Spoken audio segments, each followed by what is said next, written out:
Salut à toi et bienvenue dans un nouvel épisode du podcast Realty. Aujourd'hui, on va faire le point sur l'actualité de la plateforme, passer quelques temps sur Détroit et puis enchaîner sur Chicago, l'Alabama et la Floride, avant de conclure rapidement avec le Panama. Allez, on ne perd pas plus de temps et on entre directement dans le vif du sujet. Côté actualité, il y a pas mal de choses à dire sur Realty. Déjà, commençons par la sécurité. Realty vient de rendre obligatoire le 2FA, c'est-à-dire la double authentification, pour sécuriser les comptes des nouveaux utilisateurs. Je sais pas toi, moi ça fait très longtemps que je l'utilise, mais là, ça va devenir obligatoire. Ça signifie notamment que chaque connexion va te demander un mot de passe plus un code envoyé sur ton téléphone ou ton mail. L'idée, c'est de protéger les tokens et les droits sur les biens, surtout dans un contexte où certains comptes historiques n'ont jamais eu ce niveau de sécurité, donc surtout les vieux comptes. Et progressivement, d'après Realty, le 2FA sera ainsi obligatoire pour les anciens utilisateurs jusqu'aux nouveaux, afin de renforcer au maximum la sécurité. Bon, je trouve que c'est plutôt une bonne chose. Ensuite, on passe au KYC Redo.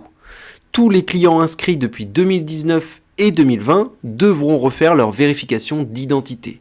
Realty donne un mois de délai avant qu'on perde la possibilité d'acheter ou d'investir sur la plateforme. Cela peut sembler contraignant, mais une nouvelle fois, l'idée c'est d'augmenter la sécurité.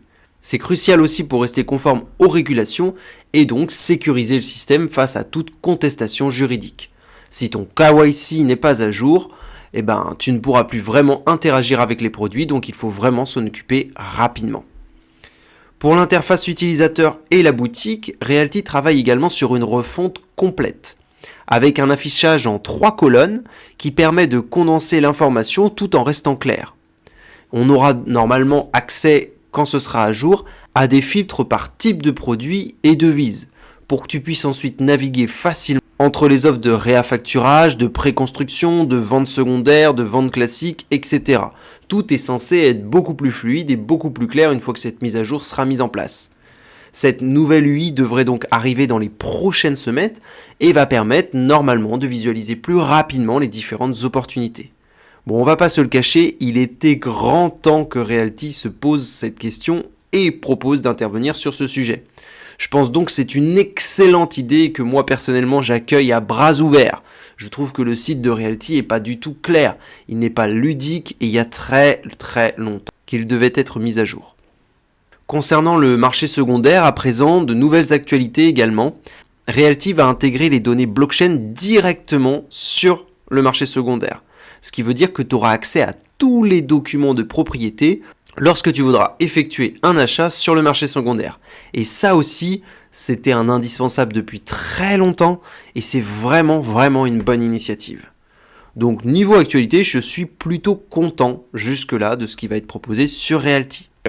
Passons maintenant à l'account abstraction. C'est la possibilité de pouvoir transmettre plus facilement les tokens que tu as lors de ta mort, par exemple. Il y a eu quelques problèmes techniques, notamment liés avec Wallet Connect. Je ne sais pas si tu l'utilises. Pour l'instant, j'en sais pas beaucoup plus, mais Realty va nous tenir au courant et travaille toujours sur cette question. Du côté des tokens de capitalisation, Realty dit avoir fait des progrès significatifs sur cette question. Ces tokens vont donc permettre, comme il nous l'avait dit, d'avoir un rendement lié à la croissance de la plateforme et des biens qui sont sous gestion. Et ça devrait arriver normalement prochainement. Je ne sais pas exactement quand, mais on avance apparemment. L'objectif, c'est donc d'offrir un produit supplémentaire au réaffacturage et aux biens physiques, tout en restant dans un cadre légal assez clair. Le réaffacturage, quant à lui, il va évoluer avec l'ajout de deadline pour les financements et la recherche active de partenaires supplémentaires. Donc on va avoir une diversification de l'offre de réaffacturage, ce qui est plutôt une bonne chose. Peut-être ça nous fera sortir un peu du Panama. Et aussi on aura des deadlines. Donc par exemple on investira sur un projet de réaffacturage de janvier à mars 2025, je dis une bêtise, et tu le sauras dès le début que après mars 2025, le produit il est terminé. Donc je pense que tu seras remboursé de l'entièreté du produit plus des intérêts que tu auras touchés pendant les 3 mois. Cela devrait créer un mécanisme plus dynamique pour financer de nouveaux projets et donc sécuriser le fonds des investisseurs. Je trouve que ça aussi c'est plutôt une bonne chose. Enfin, du côté communication, Realty va mettre en place un calendrier pour informer les investisseurs sur tous les dossiers en cours, comme Détroit, Vervana, Bogota, etc. L'idée est de recevoir des mises à jour claires, même quand il n'y a pas de nouveauté, et donc d'avoir un suivi régulier sur les paiements, les réévaluations et les documents juridiques. New Detroit Property Management teste également différents logiciels de gestion pour donner à terme une vue complète sur les gros travaux et les dossiers qui concernent directement les investisseurs. Je ne sais pas exactement comment cela va se traduire, mais là aussi c'est une excellente nouvelle. Moi franchement, toute l'actualité là que j'ai traitée aujourd'hui sur Realty, je suis hyper bullish et je trouve ça incroyable. Et tous ces projets, je trouve qu'ils reflètent une volonté réelle de transparence de la part de Realty et je ne peux qu'approuver. Je suis dans cette attente. Même lors du dernier podcast que j'avais pu réaliser, je m'inquiétais du fait que les community calls allaient être un peu censurés. Là, avec toutes les annonces qui sont faites, je me dis peut-être qu'on n'aura pas les infos dans les community calls, mais on les recevra par mail. Le site internet sera beaucoup plus clair. Ce sera beaucoup plus facile quand tu veux acheter des tokens sur le marché secondaire de comprendre dans quel bien t'investir réellement sans avoir besoin de retourner sur Realty et retrouver la propriété, ce qui n'est pas toujours très aisé d'ailleurs. Et tout va être beaucoup plus clair. Le réaffacturage, ils vont le limiter dans le temps, ça va être plus clair également. Et tu pourras suivre les dossiers en cours, les gros dossiers comme par exemple celui qui se passe à Détroit. Donc moi je suis franchement hyper bullish et je trouve ça hyper positif. Maintenant, si je dois faire un petit peu l'actualité de Détroit, tu vas voir, il n'y a pas que du positif pour autant. Donc revenons à Détroit, dans le Michigan. Comme tu le sais, depuis plusieurs mois, Realty doit faire face à des procédures pénales engagées par la ville. Aujourd'hui, la situation est vraiment devenue critique, et de mon point de vue, ça semble pas vraiment s'améliorer. Alors que la ville de Détroit, appuyée par un juge, a émis ce qu'ils appellent un Temporary Restraining Order, un TRO en anglais, Realty a été contraint de séquestrer tous les loyers des token holders.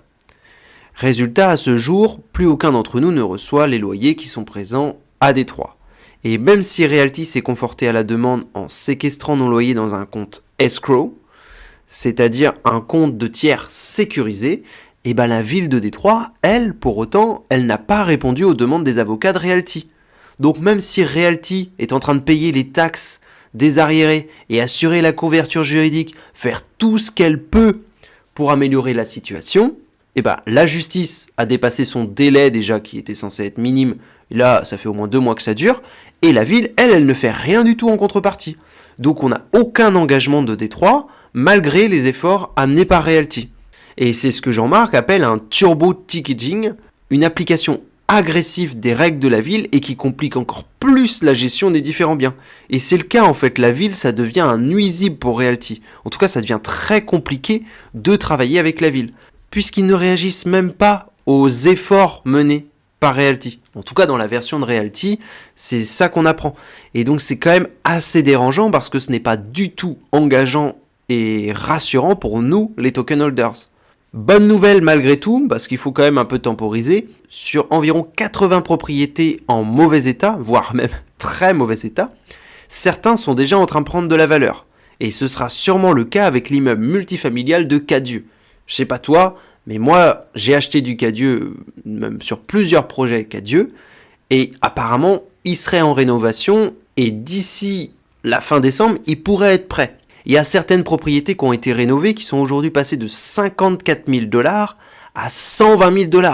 Donc c'est quand même le double du prix de la propriété juste parce qu'ils ont été rénovés. Enfin, dans les estimations de Realty en tout cas. C'est peut-être du chiffre qu'ils annoncent, mais en tout cas, on sait que ces propriétés vont prendre de la valeur.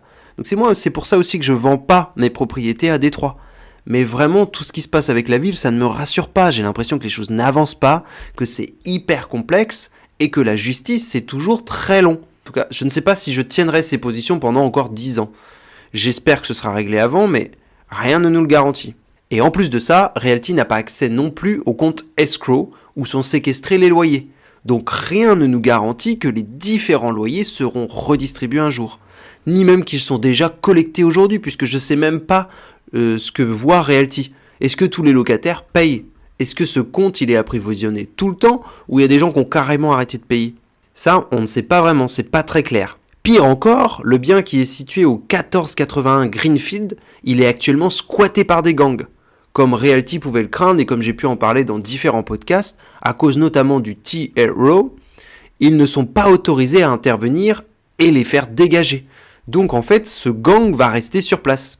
Et il y avait, de ce que j'ai cru comprendre, 5 ou 6 propriétés qui étaient concernées.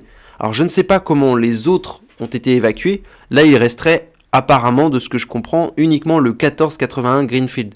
Mais il y en avait 6 autres. Donc c'est vraiment inquiétant. Là, la problématique que nous pose la ville, elle vient vraiment nuire à la capacité d'intervention de Realty et dans son envie de régler la situation. Moi, je trouve ça vraiment très dommage. Et ce qui l'est encore plus, c'est que toute cette histoire pourrait créer un risque important de réputation pour Realty. D'autant plus que la ville de Détroit annonce à qui veut entendre que le personnel de Realty sont des crypto-capitalistes et qui n'ont aucune pitié et sont prêts à tout pour faire un maximum d'argent. Et ça, c'est vraiment pas une bonne presse pour Realty. Après, quand on parlait tout à l'heure du token où on pourrait avoir la valeur de la croissance de l'entreprise redistribuée dans ce token, je serais intéressé d'avoir ce token, tu vois, justement pour me rendre compte, est-ce que dans des périodes comme ça, la valeur de ce token, elle diminue réellement ou pas du tout? Et est-ce que après, si la crise elle passe et que Realty reprend une image positive, est-ce que la valeur d'un token comme ça, il pourrait remonter parce qu'il y a de nouveaux investisseurs qui arriveraient? En tout cas, je serais intéressé d'avoir un token comme ça. En parallèle, Realty prévoit également d'émettre des REUSDT pour compenser les investisseurs, notamment du bien de Jefferson, si aucune solution n'est trouvée rapidement avec leurs problèmes d'assurance. Je t'en avais déjà parlé dans un précédent podcast, mais en gros, ils ont un énorme problème avec l'assurance, ils savent pas du tout comment ça va être remboursé, et là, Realty, ils voudraient émettre une sorte de stablecoin maison pour rembourser les investisseurs du bien. Les propriétés de Truster et LaSalle pourraient également être concernées par ce remboursement en RUSDT. Mais comme je ne suis pas investi sur l'une ou l'autre de ces propriétés, je ne recevrai pas le mail et je ne peux pas donc te faire un compte rendu là-dessus. Mais si l'un d'entre vous le reçoit et que ça intéresse d'autres, n'hésitez pas à le partager. Enfin, les propriétés de Paper et Warwick ont bien été vendues. Ça fait un petit moment que ça durait et ça y est, elles sont vendues. La distribution des tokens ainsi que le burning qui est associé à cette distribution de tokens se fera en un seul exercice via le mécanisme du RMM DAO. Cela devrait arriver prochainement. Je sais que c'est peut-être pas très clair, mais je t'en reparlerai plus tard quand ça arrivera et on fera le point à ce moment-là. Parlons à présent de Chicago, la prochaine opportunité stratégique majeure annoncée par Realty. En effet, la ville de Chicago est actuellement perçue comme une Golden Cross par Realty, ce qui signifie que d'après eux, les prix des propriétés ainsi que les montants des loyers pourraient augmenter énormément dans les prochains mois. Mais cela veut dire aussi qu'il est important de rester vigilant à la dynamique de la ville, car nous l'avons vu avec Détroit, la politique de la ville et le pouvoir de la mairie pourraient, s'ils le veulent, sérieusement influencer le marché.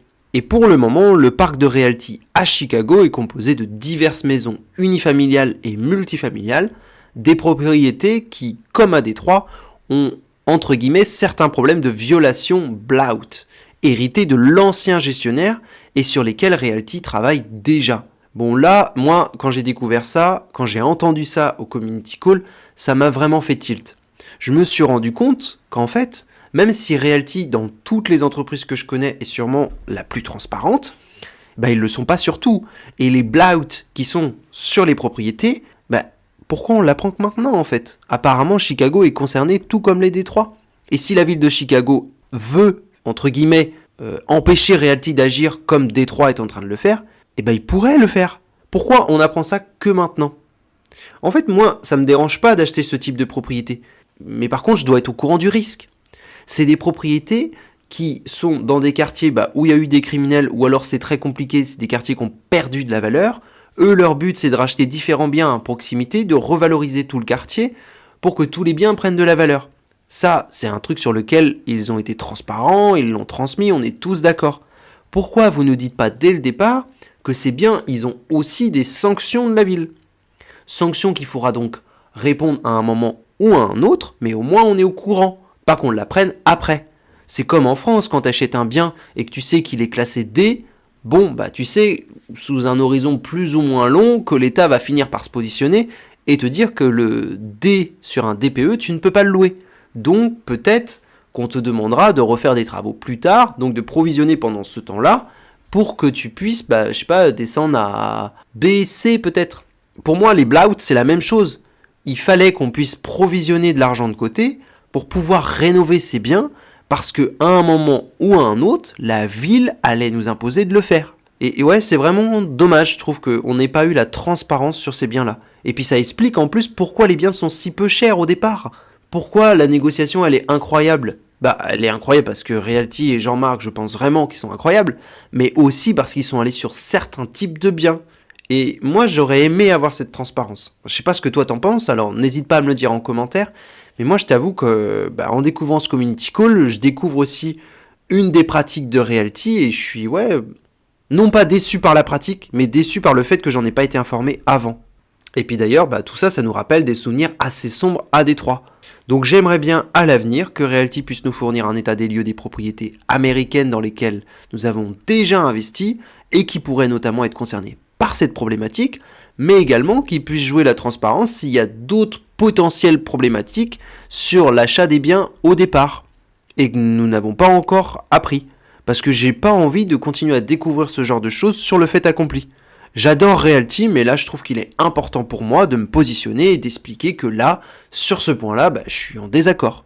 Parce que ça a déjà été le cas avec Détroit, et moi, en voyant ça à Chicago, même s'ils nous disent que tout se passe bien, j'ai quand même la douloureuse impression que ça pourrait se reproduire à Chicago.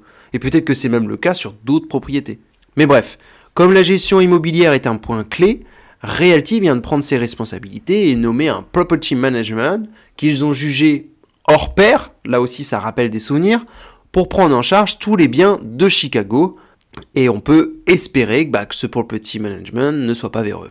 En tout cas, depuis que je m'intéresse à l'entreprise, si je dois faire un petit côté un peu positif pour temporiser ce que je viens de dire, j'ai toujours eu l'impression que Realty a appris de ses erreurs, alors je leur laisse quand même le bénéfice du doute.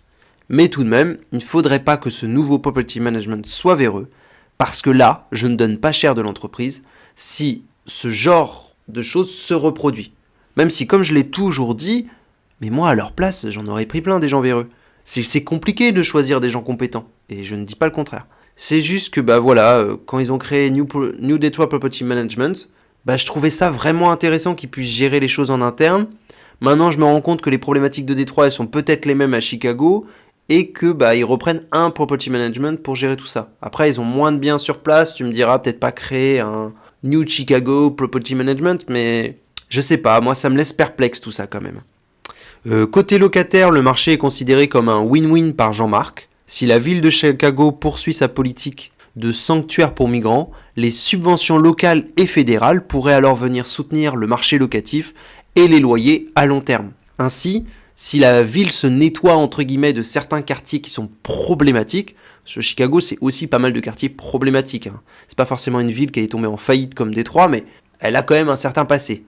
Si cela se produit, la demande locative pourrait donc augmenter et les prix finir par grimper. Mais les risques sont quand même là. Et il faut garder à l'esprit que la lenteur administrative est extrêmement présente à Chicago. Donc obtenir la radiation de certaines hypothèques ainsi que répondre à certaines contraintes juridiques locales, ce sera pas facile et ça va prendre du temps. Maintenant, si on parle de Montgomery, Montgomery c'est complètement différent.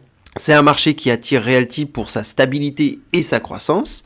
La ville connaît en effet une migration de population assez importante, ce qui crée, d'après eux, une demande locative constante pour des biens résidentiels de qualité. Et cette migration, elle représente, si elle est réelle, un avantage stratégique pour les investisseurs, car elle assure des loyers stables et prévisibles. Les biens ciblés sont donc principalement des maisons jugées belles et en bon état par Realty, ce qui va changer un petit peu de Détroit aussi, parce que des propriétés belles et en bon état, moi quand j'entends ça, j'entends classe A ou B, alors que Détroit c'est toujours C ou D. Donc peut-être c'est la possibilité aussi d'avoir des propriétés un peu plus récentes, mieux rénovées, via Montgomery. D'autant plus que Realty a vraiment envie d'acquérir de plus en plus dans cette zone et de renforcer sa position avant que le marché devienne trop compétitif. Chaque bien est donc sélectionné selon son état, sa localisation et son potentiel locatif, pour ainsi maximiser les gains sans exposer les investisseurs à des risques excessifs. C'est donc d'après eux un marché safe et qui complète les positions les plus risquées comme Détroit ou Miami, ou Chicago également. En termes de risques, ils sont relativement faibles car le marché est stable. Les propriétés sont quasiment toutes en bon état et la demande locative est croissante. Les défis potentiels qui pourraient venir sont la lenteur administrative ou des changements locaux. En fait, on a les mêmes problèmes un peu partout. Mais Realty semble bien positionné pour les anticiper et les gérer efficacement. Le tout en limitant son exposition aux aléas extrêmes, comme les tornades, les tsunamis, etc. À Montgomery, t'as pas ces problèmes-là, que l'on peut rencontrer notamment sur des marchés un peu plus volatiles et un peu plus spéculatifs. Pour Realty, c'est donc un marché à acheter et à consolider sur le long terme. Et là, pour le coup, je les rejoins. Pour moi, Montgomery, c'est vraiment un très très bon marché. Passons maintenant à Miami. J'en ai déjà parlé plusieurs fois sur plusieurs podcasts. J'ai été à la fois très bullish, très positif. Là, aujourd'hui, je sais pas trop, en fait. Miami, pour moi, ça me semble complexe. Parce qu'il y a une partie de moi qui me dit être propriétaire à Miami, c'est vraiment la classe. Ça fait partie d'une des grandes villes qu'on imagine des États-Unis, quoi. Quand t'es français, je sais pas, moi en tout cas, j'ai vraiment envie d'investir à Miami. C'est pour ça aussi que j'ai acheté une propriété à Miami. Et en même temps, c'est un marché qui est historiquement très dynamique, avec des cycles d'expansion, de consolidation et de correction qui se répètent. Pour le moment, comme je le disais, Realty a déjà plusieurs propriétés dans cette zone. Et l'entreprise observerait le marché avec attention. Car depuis quelques temps, l'afflux massif de milliardaires et de professionnels qui viennent de New York ou de la Californie ont sérieusement transformé les prix, le marché et la demande locative. Ça veut dire qu'il y a de la demande, mais ça veut aussi dire que les prix vont monter. C'est donc un marché où les opportunités de plus-value sont très très importantes, mais où la prudence est nécessaire pour ne pas acheter justement trop cher. Je rappelle aussi que Miami est sur la côte, présente des risques, il y a certains biens qui avaient des problèmes pour pouvoir mettre des assurances, les assurances ne voulaient plus protéger certains biens, et donc tu avais déjà deux marchés, entre le marché proche de la côte et le marché autre de Miami. Mais là même le marché autre commence à être ultra spéculatif parce que justement il y a une avenue massive de personnes de New York ou de la Californie. Les biens qui sont ciblés par Realty à Miami sont très souvent situés près des waterways ou dans des zones prisées pour les expatriés et les touristes américains. La qualité des propriétés est assez variable, certaines nécessitent peu de travaux, d'autres demandent des rénovations pour atteindre leur plein potentiel, mais on n'est pas non plus sur des biens complètement détruits. Realty recommande donc une approche surveillée en attendant que le marché se stabilise après une dernière phase de correction à la hausse. Et moi, je recommande de surveiller, mais de loin pour le moment, de très loin. Le risque majeur à Miami vient en grande partie de la difficulté à obtenir des assurances sur certaines propriétés, ce qui peut bloquer le financement et réduire la valeur de l'investissement. D'autant plus que s'il n'y a pas d'assurance et qu'il se passe réellement quelque chose sur ce bien, qui va rembourser ? En fait, je pense que ton investissement, il est vraiment à risque s'il n'y a pas d'assurance dans ces endroits-là. Et c'est des endroits où les assurances commencent à déserter ces zones-là. Donc je sais pas, moi Miami, je suis vraiment partagé. De plus, le marché est encore en phase de consolidation. Pour l'instant, ça monte, mais ça peut finir par descendre. Donc il y a un vrai risque sur Miami, je pense. Realty conseille donc de ne pas acheter immédiatement, et je les rejoins, mais de rester attentif aux biens qui se présenteront. Parce que peut-être, sur certains biens très spécifiques, je pense qu'il y a des opportunités incroyables à saisir à Miami. Mais pour moi, c'est plus un marché de niche. Bon, pour finir, j'ai envie de conclure avec le Panama. Le marché panaméen attire de plus en plus Realty, en raison notamment de sa croissance et de l'intérêt sur place des nomades numériques, ou du tourisme médical. Car en effet, l'île de Toboga représente un cas d'école. Par exemple, bien que la maison soit jugée magnifique et parfaitement située, il existe une problématique de titre de propriété due à l'empiètement de la propriété que moi j'ai achetée personnellement avec une autre parcelle. Et ce type de situation administrative est extrêmement lente à résoudre. Ce qui est donc très dommageable et nous expose à un risque juridique important. C'est pour cette raison que Realty a finalement décidé de retirer Toboga de la vente et de proposer aux investisseurs un échange pour un autre bien ou la redistribution de RUSDT comme compensation. Mais ça, on en avait déjà parlé dans des précédents podcasts, et sur ce point-là, je trouve que Realty avait été ultra transparent. Ils ont été très transparents, réactifs, ils nous ont proposé un vote, on a voté, et paf, ils ont agi. Franchement, rien à dire sur cette situation-là. Concernant Vervana 1 et 2 à présent, ces deux propriétés sont situées dans la zone principale de Panama, qui bénéficie donc d'un afflux constant de touristes américains, et de nomades digitaux. Vervana 1 sera relancé sur le marché début octobre, tandis que Vervana 2 est en pré-construction et devrait sortir de terre d'ici à quelques années. La pré-construction permet aux investisseurs de sécuriser une partie du produit avant son achèvement, mais elle implique également un délai d'attente pour la mise en location ou la revente. Mais tu peux quand même le déposer sur le RMM et générer quelques revenus. La valeur potentielle de ces biens est donc importante, notamment grâce à la croissance touristique et aux infrastructures locales. Mais je pense, malgré tout, et en fait ce sera peut-être la dynamique de ce podcast, mais je pense qu'il faut rester attentif aux retards administratifs ou techniques. Et c'est une construction, donc on verra ce qu'ils vont construire au moment où le bien sera construit. C'est pour moi quand même un type d'investissement assez risqué. Moi j'ai investi sur tous les projets que je viens de te citer, mais avec des montants plus faibles. Bon, après tu me diras, j'ai investi massivement sur Détroit et ça s'est pas révélé être une bonne chose. Donc est-ce que je suis de bons conseils ? C'est une bonne question. Alors on le voit bien, Realty est sur tous les fronts. Entre la situation juridique assez merdique, désolé de le dire, à Détroit, les nouvelles opportunités qui se dégagent à Chicago, mais dont il faut rester quand même méfiant, je le pense, Montgomery qui est quand même une sacrée opportunité d'après moi, ou le Panama, il y a beaucoup à suivre et beaucoup à analyser. C'est peut-être aussi pour ça que mes podcasts sont de plus en plus longs. Et je suis désolé pour ça, j'essaye de faire au plus court, mais j'ai l'impression d'avoir vraiment beaucoup de choses à dire. Mais ce que j'aime aussi ici, c'est que dans tous les cas, on essaye d'avancer ensemble. On vit les galères ensemble et on se réjouit aussi des bonnes nouvelles. Alors si tu veux t'informer des prochaines actualités, abonne-toi. J'ai également une chaîne principale qui décrypte les différents projets de Realty, alors n'hésite pas à y aller pour y faire un tour. Prends bien soin de toi et je te dis à la prochaine.